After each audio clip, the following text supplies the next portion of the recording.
The Alternative Dig Talk. Real issues, real talk. At first, we hit your gadgets with our state-of-the-art digitalized mobile studio with the debate on the road behind the wheels.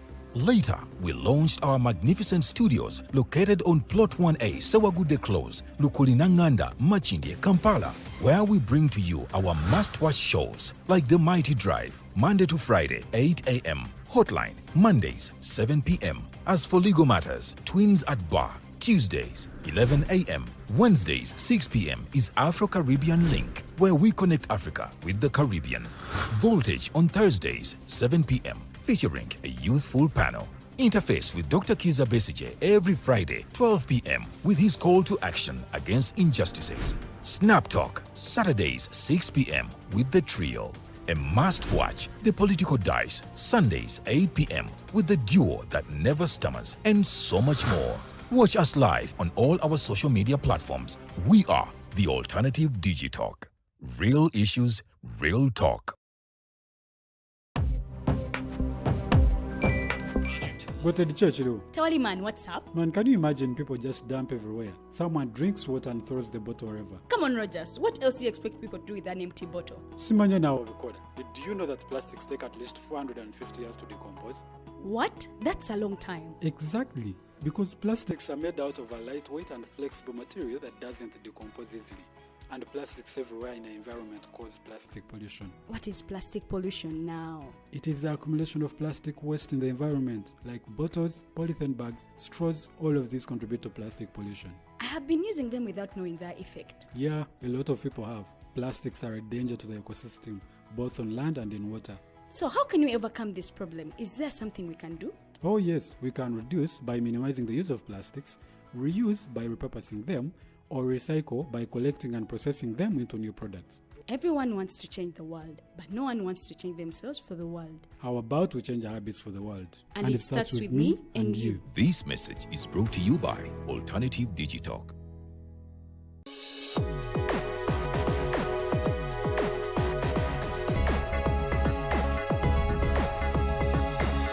The Alternative Dig Talk. Real issues, real talk.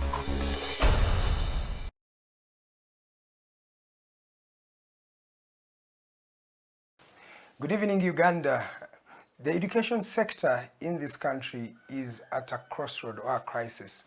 Some talking about the quality of education itself, others talking about the price of education, but also the unequitability of education in this country, where you have UPE students studying for less than even $1 a term, but also having someone attending school and paying $10,000 or more per $10,000, that is per term, and that has put a lot of inequality in the education sector. This evening on Face the Nation, I have Mr. Fagil Mandy. He is a former chairperson of the Uganda National Examinations Board, UNEB. He's an academician. He has been a teacher before, but he has also been someone who has worked with students and young people over time in this country. He's a gallant citizen of the land, and I'm truly honored and humbled to have him tonight. Sir, you're most welcome, and good evening. Thank you very much. Good evening, ladies and gentlemen, and our youth out there. I'm glad to be able to address the nation. Thank you so much. Thank you for inviting me. The privilege is all ours. How are you, sir? It's been a while. I have been a bit sickly, but I've got much better now. I've got much better, and I am also looking for other activities to engage myself in, because part of my problem was stroke, which was caused by stress. Okay, but otherwise I'm busy. I'm running my small businesses. Yes. I still run my consultancy. I am not busy with my grandchildren. I will tell you later about them, because they are not here, and their fathers and mothers can look after them anyway. Yeah. Otherwise, I am enjoying myself. I have not done a lot of writing. I had planned to do a lot of writing during retirement, which I've done, because it's during retirement that I've written the 8 books which I've launched, which are floating, you know, which are on market, right? So really, I've kept my mind clear, and I've kept myself as busy as I can. I do teach a lot. I've taught a lot of people about how to prepare for retirement, how preparing for and enjoying retirement. And actually I have a book on that, you know. One of the problems the retirees face is lack of activities. They don't know what to do because they have never tried anything. They were being driven. They were being served the tea. Everything was being done for them. So for them, they became less and less knowledgeable and less skilled. You get me? So that's how they retire and go outside there. You find somebody has retired, but he doesn't know how to negotiate for cement for his house. Are you getting me? Because he has never done that. Okay? And then some people also do not have enough contacts out there. Okay, because they were hidden away in the box of the corporation or government department. You get me? So absence or failure to have what to do, failure to have enough people, you know. There's a saying that when you are surrounded by 9 fools, you end up being the 10th. Exactly. So some retirees really have not prepared enough, but I have been training people. They invite me and I go through, I share my experience, you know, Yes, and because I've seen it, you know. I keep saying that the moment you don't have a mind that is open, and also when you have not explored your talents, you are going to have it rough when you retire. Of course, You know? but let me also talk about how you retired. Some people say that you did not put up a spirited fight. You just resigned from UNEB. First, in fact, paint a picture for us. How was your retirement? No, first of all, being chairman of UNEB is not the biggest job I've held as an educationist. Okay. Actually, most times I prefer to describe myself as a former commissioner for inspectorate. I was the commissioner for inspectorate for the whole of the ministry. Yes, sir. All right? And when I retired, that's when I was appointed as the chairman of UNEB. Okay? But retirement, I retired from the Ministry of Education from the job of commissioner for inspectorate. Yes. I applied for earlier retirement because I had that plan. I wanted to retire before I got very tired. You get me? Okay. So I strategically, I discussed with my permanent secretary, Mr. Karuhanga then, and then of course the Ministry of Public Service and Ministry, after a lot of argument and negotiation, no bribery, okay, then they allowed me to retire at the age of 53. Okay. I retired at the age of 53, when I should have retired at 60. From the position of Commissioner of Inspectorate. Yes, in the Ministry of from Education. Commissioner for Inspectorate. So how do you bounce to become the chairperson? I don't bounce there, actually. The permanent secretary, one of those days when I did several jobs after retiring. Yes. You know, after retiring from the commissioner, because I remember I worked as a personal assistant to the Vice President of the Republic of Uganda on matters of education and cooperatives, Dr. Specioza Kazibwe. Then I also worked in, I think that's what I did. Then I worked also as at the Secretariat of the NRM as the Director of Inspectorate at the NRM. So when you said, how did I bounce into? Yeah, how do you become the chairperson? Okay, well, I didn't apply for it. Okay. Because this is a responsibility, really. It is not a job. And one time, the Permanent Secretary of Education rang me up, said, Fagil Mandy, I want to propose your name for chairman of UNEB. How do you take it? I told him gently, I said, thank you very much, Mr. Karuhanga, but give me 1 week. Let me consult. Okay? Yes, sir. So, and seriously, I did consult. I had to talk to my wife. I had to tell some of my children who were around. And one of them, I remember my youngest daughter, who is now 40 years old. Wow. She said, I hope they will not destroy your name. That's what she said. I hope, Daddy, they will not spoil, destroy, darken your name. I said, let me see. But you remember, you see the line? Yes, Her line was, it's not the money you are chasing or even the greatness of the position, but your name. Your name. Wow. You know? Yes, sir. So after that bit of consultation, we agreed generally that I take it on. And also I was planning how I will do the job, because already I had worked with UNEB as Commissioner for Inspectorate. As Commissioner for Inspectorate, I was a member of the board of UNEB. Okay? Yes, sir. So it was not new. I had inspected examinations. I had done a lot of... So I was not foreign to the work of UNEB, yes, sir. or even the work of National Curriculum Development Center, you know, that sort of thing. So Okay. Yes, sir. that's when I rang back the permanent secretary and I said, it will be okay. Okay? Then I take on the position. Yeah, I take on the position, and immediately within 1 week, I was already at the office. In fact, I reported to UNEB before the other members of the board were selected, were appointed.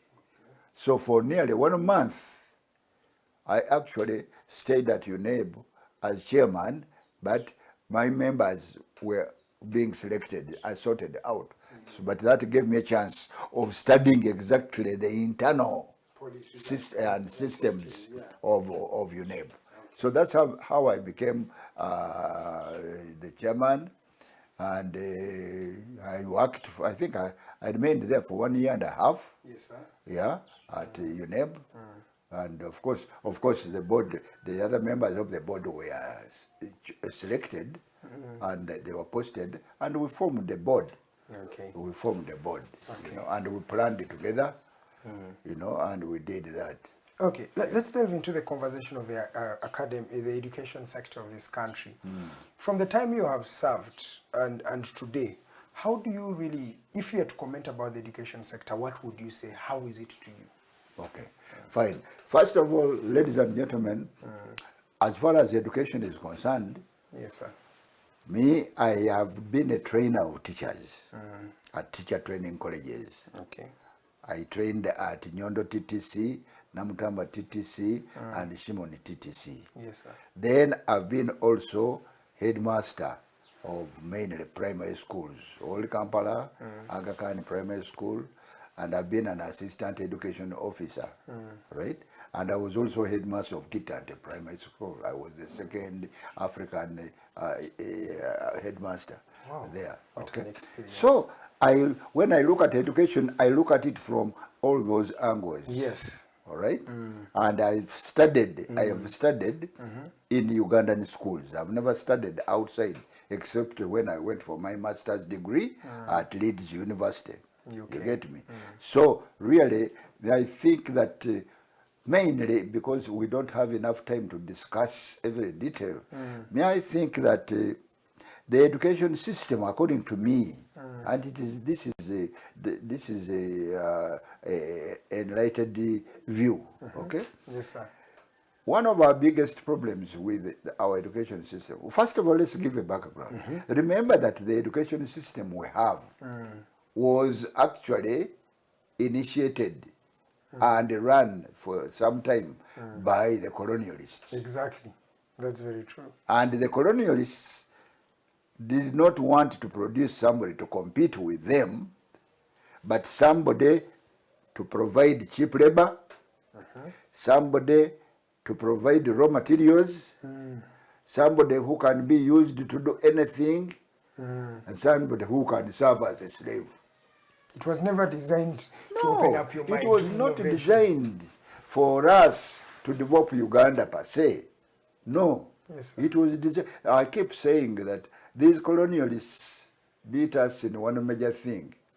They know where they want to go, and they know the path which will take them there. Are you getting me? They have So a they will vision. train these so-called educated people in such a way that they will serve their purpose.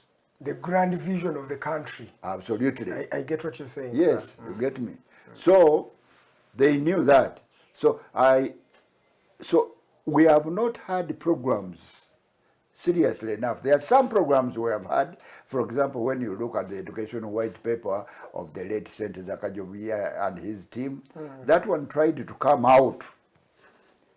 But we have lacked real focus. I'm talking about focus. Focus is what sort of student do we want? As an educationist, and I'm talking as an educationist from 1971, Yes. you get me, up to now, you know, we have not focused on what type of Ugandan we want. Yes, we talk generally, you get me? Yes, sir. And we have not focused on, because we have not focused on what sort of Ugandan we want. I always give an example. Me, I think I would like to even be able to describe how a senior six lever should walk. Not the way they walk now, like they have no gas. You know, that sort of thing. I get you, I get you, me, sir. know? I would like to see somebody, if he's a girl, she's walking with a girl with a confidence, managing her body properly, she speaks clearly. If she is a boy, he knows how to manage his mouth when he's talking, and so on and so forth. Yes, sir. You know, so we have not actually defined exactly who we want, and I am sure. I'm sure the commission which was put together is looking at this question, and they must look at the question of what sort of Ugandan do we want? They have said there's a sort of Ugandan they want, and they have introduced a new curriculum, a new system that these people are following. How effective or how sure are you of this new system? Do you think it can redefine the Ugandans that are different from the breed that you're saying? Yeah, I think that we still need to talk more and more about the Ugandan we want. I'm telling you. Because the new curriculum, yes, was written, National Curriculum Development Center, but I must say most of the work was contributed by foreign consultants. Bazungu. So we go benchmark on other people and tailor those solutions to Uganda. I thought that that would be better. They have seen it all. They have the experience. No, but remember, Yes, these people know what they want more than we do. Don't think that consultant comes to Uganda just by riding on a train or flying on a plane and coming here. No. Yes, sir. The whole their mentality is all formed. They know what African they want. Just like now, I mean, we don't have time to talk about it. You know, when you look at artificial intelligence. In fact, I wanted to also talk about it later. That one, you know, yeah, when you look at that, they know exactly what they want. They are very worried, for example, I must say, by the extremely fast-growing population of Africa. Because that's dangerous. That's a threat. But then they must find a way of stunting it. So that you have a lot of young men in the country. You are proud of young men, but who are hopeless. Africa has the most growing, you know, youngest population. But you ask yourself, what type of population is it? Then let me ask you that question. Why is it that these people go through an education system but are not productive? I have studied with people who were journalists like me, but they cannot write a news story. But this person has a bachelor's in journalism from a certain institution. So why is it that these young people, even having gone through education, but they're not productive at the end of the day? Yeah, but the question is, what sort of education? Who set it up? And who has been the second problem I was going to mention, apart from knowing what sort of Ugandan we want, what sort of youth do we want? And I must emphasize it, ladies and gentlemen out there, even as a mother, as a father, when you have your child, you must define your child and say, I want this boy to be this, I want to be this. Not that that is alone, but you must know the big picture of what you want your child to be. And then you must take them through the activities or the experiences which will lead them to that. Are you getting me? Yes. So, when you say the curriculum, you said what? There is a new curriculum. Yes, that the new curriculum that has a continuous assessment, that inculcates other co-curricular activities, something that you are even passionate about, saying these people need more co-curricular activities. Absolutely, yeah. Yes, sir. So let me first say that when I first got to know about the new curriculum, I was still with UNEB. And up to now, as it is, the new curriculum, if well-handled, well-handled, if well-managed, if well-inspected, if the human resource is properly trained, would be one of the most wonderful things that have happened to Uganda. Yes. Okay. I have said if it is well managed, we have a problem. We have a curriculum, but which is not properly being managed now. You tell me how many districts are carrying out inspections of these schools. For example, one of the weaknesses we have right now, although we have a new curriculum, is that the inspection is very weak. Schools take time. Teachers take time without being looked at. Very little inspection is taking place. What are you teaching? What are you teaching? Who is focusing on that? Have you heard of any district taking disciplinary action on any team of education that they have failed to deliver? I have heard the president really nearly crying out that the order was don't charge extra charges in the schools. But the thing has failed. They're still charging. Why has it failed? Because one, we don't have Ugandans, men and women, who can stand on their legs and say what they are saying and follow up what they have said. People with that determination. Not blindly going like mad people, no. But you hardly hear of any Ugandan who knows what to do and follows it up and doesn't give up. Are you getting me? Yes, I get you. I used to think of the former Jennifer Musisi for Yes, Kampala. I remember And executive I always director. remembered that one. I said, this lady here could be a good example for Ugandans. But I waited to hear if there is another Jennifer Musisi somewhere.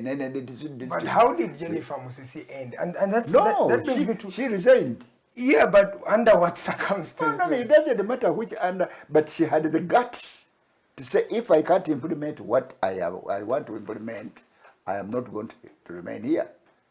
But also, can we say that our system has failed the professionals? Because some professionals are not respected enough, that's the first thing. And you've had the president laugh when he talks about professionals. Say, oh, what is he telling me? And then lastly, you have, for example, a Ministry of Education that is headed by a first lady. One would say she does not have the core competencies to run such an institution, because one would say you would need an academician, for example, Fagil Musa to be at the helm. So how do you, what is your comment on how Uganda has treated its professionals generally? No, I think, really, I think that the professionals have let us down. It's not that anybody has let down the professionals. I will give you an example. When I went to the Ministry of Education in 1996, I was RDC of Tororo District, to come and chair the committee to implement the UPE. Are you getting me? Yes, sir. And when I came, the first few meetings I attended, I noticed that people were not discussing. They were just taking notes. Taking notes. And me, I looked. Because for me, I grew up, I trained myself even when I was head prefect, even when I was a leader at Chambogo, even when I was a leader in the field. Are you getting me? I knew I was a major factor. Not stupidly, but I was responsible for getting things being done. So one time I asked one of the members who I want to name, and he said, if you want to protect your job, delegate to your junior. So don't say anything. Just keep quiet. Permanent secretary will come, and for you, you are safe. You get me? All right? So I learned that. And for me, was not me. Yeah. When I accepted, for example, to go to leave Tororo as a RDC, to come and be chairman of the implementation committee of UPE, I knew what I was going to do. And I came knowing I have got capacities to do that. This is what I'm going And to do, I and came I have the skills to with do it. with a strong feet and strong heart to implement it. That's why I moved all over Uganda, I'm telling you. All right? And some people wondered how I was. In fact, one minister one time asked me, why are you everywhere all the time? And angrily. Then I said, sir, I have been informing people about the UPE program. And that's my job. And that's my job. And the job is down there, not here in the high offices. In the SCs. Are you getting me? Yes. Yeah. Okay. So we sorted it out anyway, somehow. We left it. But I'm giving you an example that actually the professionals have not been trained really as fire professionals. You look at people, you've seen. I'm sure you have interviewed some people. Yes, You've seen people who have done ICT. You've seen people who have done certain mass media. They come, but they cannot even speak properly. They cannot even sit properly in a chair comfortably.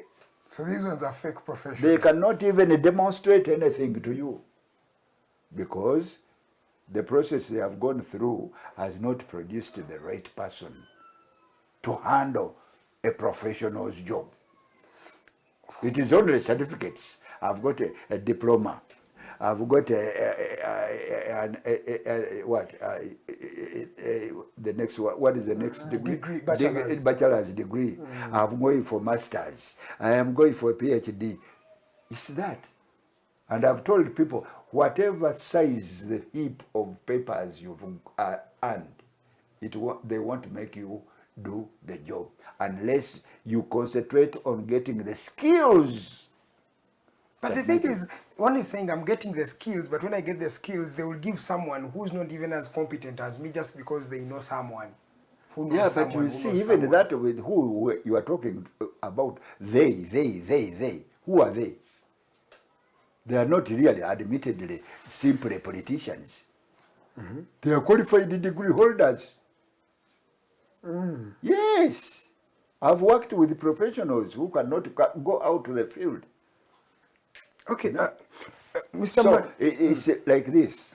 The whole question comes to this, that we have to review our education system like we have started now with the new curriculum.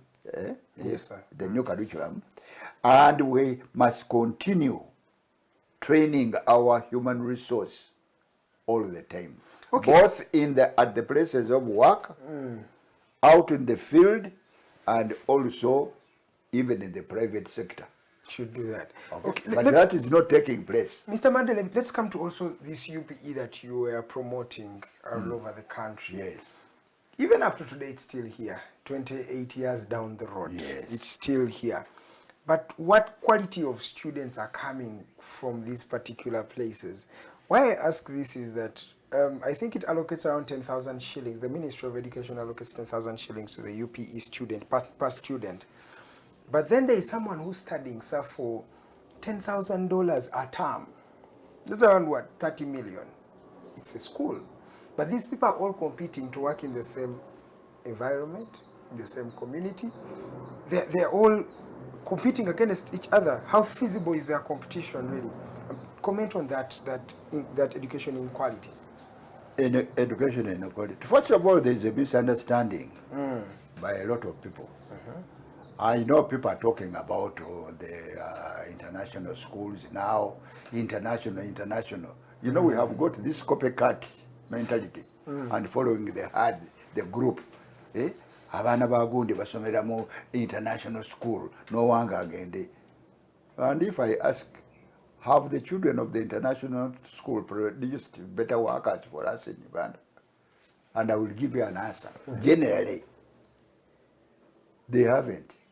Because there is also something wrong with that so-called international education. One of them is to isolate this child who is learning from his own culture completely, from his own roots, to actually make you an international student who doesn't belong to anywhere. So you have a problem like that, all right? Yes, so you are saying now the inequality. Yeah. The inequality definitely is big. Does this affect the country? It does, absolutely. It does. That's why I go back to the other question. That I felt that one of the best things Ministry of Education had done was to introduce the new curriculum. Frankly, because I read through it, I was still in the ministry. I had been supporting practical education, co-curricular activities, methods of teaching, and so on and so forth. Yes, Are you sir. getting me? Okay? We can go back to that curriculum and ensure, one, that the teachers understand it. Because the new curriculum is skill-based. You must know something. There is something you can do. Yes. If you're a speaker, you're a speaker. You must know how to express yourself. Are you getting me? Yes, sir. So the new curriculum, if we give it enough time, okay, it has got all the wonders. I've moved around some schools, not as commissioner, but as a consultant. I was hired to, and you could see the little bit that was beginning to emerge. I will give you an example. The children were enjoying immensely the discussion groups work. I saw that. Peer-to-peer education. Yeah. They would discuss, and they get somebody to come and present, and you would see the happiness. Are you getting me? Yes, sir. So this curriculum needs to be, not to be revised, but we need it to be on the ground, to firmly know exactly what we are handling and how it is moving and who is moving what. You tell me today, who is training the school committees? Because they School need to be committees trained and to school train boards others. have not been trained.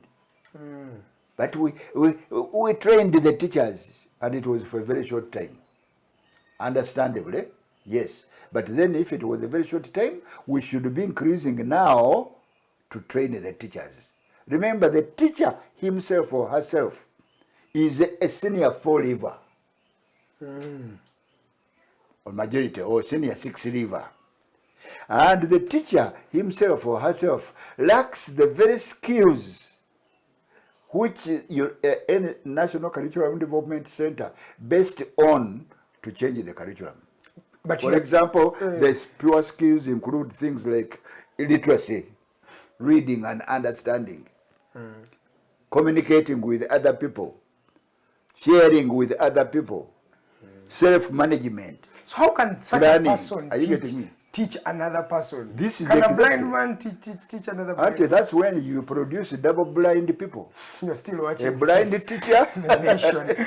training a blind child now. This is Face the Nation. I'm still with Fagil Mandy. He is the former chairperson of the Uganda National Examination Board, former commissioner of inspectorate in the Ministry of Education and Sports. We're still talking about how the country is moving, especially in the education sector. So we are in the age of artificial intelligence, social media, the internet, and these days students are doing what we call copy and paste. If you send a question, they will go ask artificial intelligence and then paste the answers there.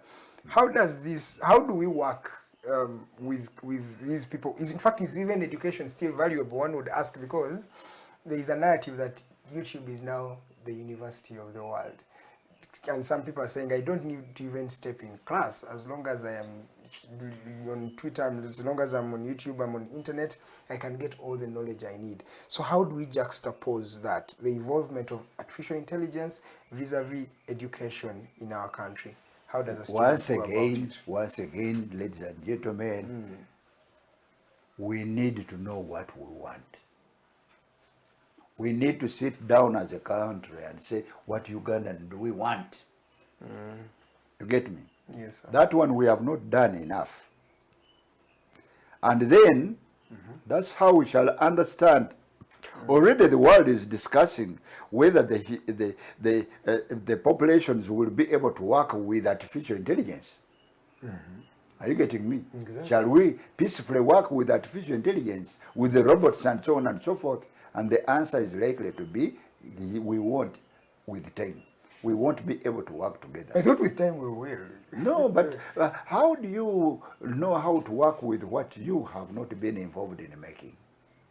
Tell me an African country which is involved in artificial intelligence, apart from studying ICT. No, we are getting tools from the international community, and they are the ones we are using. They are coming. Are you getting me? So really, we need to get to understand even what ICT, what it is all about, and also we need to understand what is artificial intelligence. Do you think it's simply artificial intelligence means you are replacing natural intelligence?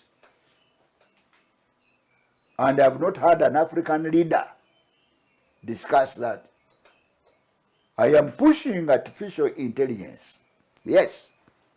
So a machine can draw a picture, it can speak, it can even act.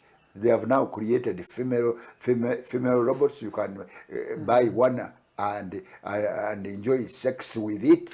Are you getting me? Okay. So yes. But we need to look at it as leaders. Is that what we want? One says it's simplifying the work. Yeah, it is. That's of course the usual thing. They say and that it's helping you, Fagil, yeah, improving. Maybe if you wanted to write an email or to write a story, it is helping you. That's what we think. We are looking at the periphery. We are looking at the level up here, that it is making work simple. What but I must tell you, and I'm telling the ladies and gentlemen out there, yes, this is going to disempower us more. Do you notice that mental work has nearly disappeared? Yes. Even when you got to the university? Do you see that writing correctly is disappearing? Yes. And I'm saying that within less than 5 years or 10 years, handwriting will no longer be taught in the schools because it will not be necessary. The computer will do the job. It can spell, it can do what you just say the word and to write. So why you learn to? But African leaders have not sat down to look at this thing critically. And by critically, because we don't have a lot of time, I am saying that let's look at the African we want and how these new inventions or creations are going to affect that African. We are going to be artificial. We are going to be artificial. Intelligent artificial. Yes.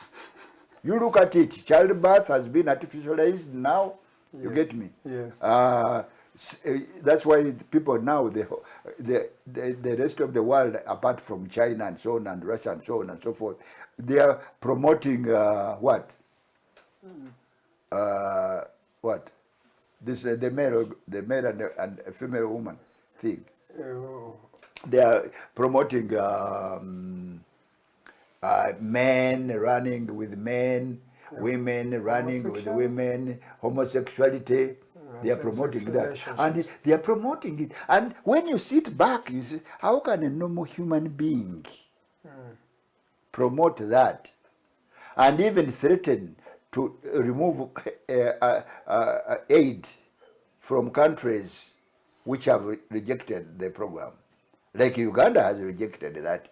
Are you getting me? Yes, sir. And we have already started getting the repercussions. Are you getting me? So we need to see this, sit back, because all those things we are talking about presently, and it will be forever, I'm sure. Because we are in a position of weakness. We are in a position of users. We're in a position of, chicho chize, we shall use it, it has come. Yeah, all right? We're just welcoming everything, So, but we don't know. but meanwhile, the few skills which we have got, the natural intelligence you have got is being killed. As we come to the natural. end, as we conclude our conversation, sir, Yes. where do we go as a country? You've hinted on this and you said prioritize the new education curriculum, but generally, if we are to improve the education sector for your great-grandchild, because your grandchild is already in the system, but your great-grandchild, sir, and more, and the generations to come, how do we envision this as a country? What do we do? One, first of all, we must get a special force to help National Curriculum Development Center. Special force, objective. Okay? Yes, sir. To see how to implement. One, to interpret the new curriculum. We must get a force to retrain the teachers. There was a time when there was a program called TDMS, Yes, sir. when I think government was planning for primary education and so on and so forth. And they trained the teachers, they really trained it. That's why it was called the TDMS, the Teacher Management Systems, you know. Yes, sir. But we need to have these programs running, and running quickly, for goodness sake, because the children are dying in the classrooms, because the teachers have not fully understood exactly what it is, because the district inspectors of schools have not understood exactly what the new curriculum means. Some have, okay? Yes, sir. And I'm talking from my previous experience, the way people work. Are you getting me? Yes. Management committees have not understood what the new curriculum means. So it is like opening a war, a peaceful war, but vigorously, to really get everybody to understand that curriculum and how to, mainly concentrating on the teacher, to acquire the very skills we are trying to fit into. You cannot give what you don't. If you can't speak well, you can't teach me how to speak well. You can't take me where you haven't been. No, exactly. Yeah. You know, so really that is one of the points. The other one is re-examining how we are managing the school system. How we are managing the school system. You don't hear of inspectors moving around the country, really seriously, even in Kampala. No. Whereas actually they should be moving either to announce good news that we found that the teachers are doing co-curricular activities, the children are enjoying co-curricular activities. You know, by the time I retired from the Ministry of Education as Commissioner for Inspectorate, I had even introduced science fairs. Yeah, I had introduced science fairs in school, on top of the music festivals. I had also, as chairman, as commissioner for inspectorate, I had, with the ministry together, we had produced a book called The Minimum Standards Indicators. Okay, where we had specified exactly what should be in every school, in what measurement, primary, secondary, and some tertiary. We did not touch the universities. But nobody talks about minimum standards anymore. Wow. So are you getting me? Yes, as we conclude. So, which one, who is letting down? Is it the professional? Is it the politician? Me, I think partly the politician is letting down the professional, and the professional themselves have folded arms. What can we do? You know, that sort of thing. Thank you so much. Professionals must come up to defend yourself. If you go back home, what do you tell your children that you have done in your office? I was building the nation. But at least I could go back home and tell my children, ring my children, you know, and say, I've been to UNEB. I had 360 management committee members. Yes. And we spent a whole day. We discussed how to make UPE work. We discussed how to organize co-curricular activities. I had news. Yeah. Because I always wanted news, not this cheap popularity. No. That's why when I was chairman of UNEB, I was on the television and radio nearly all the time, which many people didn't like, because many civil servants fear to go to TV. So thank you so much for hosting us. We shall start from there. I'll be coming back for you because of time. The conversation is too much. Yeah. My viewers, in fact, you can give us your parting shot, sir. Just a minute or two. I think what we can do, all the professionals out there, the problem we have nobody to organize the professionals who are out there. Okay? Yes, sir. And I wish we could. I mean, sometimes I have ideas and I don't know where to take them. Surely. I don't know who will start the education outside the school system. It's empty. The home education is empty. Nobody has handled it. And yet, the education must go three. Yes, sir. We must immediately get the formal school, the community school, the home school going together. Okay. And then we define exactly what we must equip our learners with. But they need. Otherwise, in short, Uganda must become a nation where education is going on all the time for everybody until you die. Thank you so much. That is Fagil Mandy. He is the former commissioner for inspectorate at the Ministry of Education and Sports. He is also a former chairperson of the Uganda National Examinations Board, UNEB. We've been talking about the education system in this country and, of course, how it can improve. You can follow us on our social media platforms at Digitalk TV, at The Alternative Uganda. We are streaming on either platform, that is on YouTube, but also on Facebook. So give us your comments, remarks, and we shall be able to improve where necessary. From the entire team, I'll see you again next Friday at exactly 5 p.m. The Face the Nation show will be returning on your set. From the entire team, God bless you. My name is Edgar Mathew Karuhanga. Good evening, Uganda.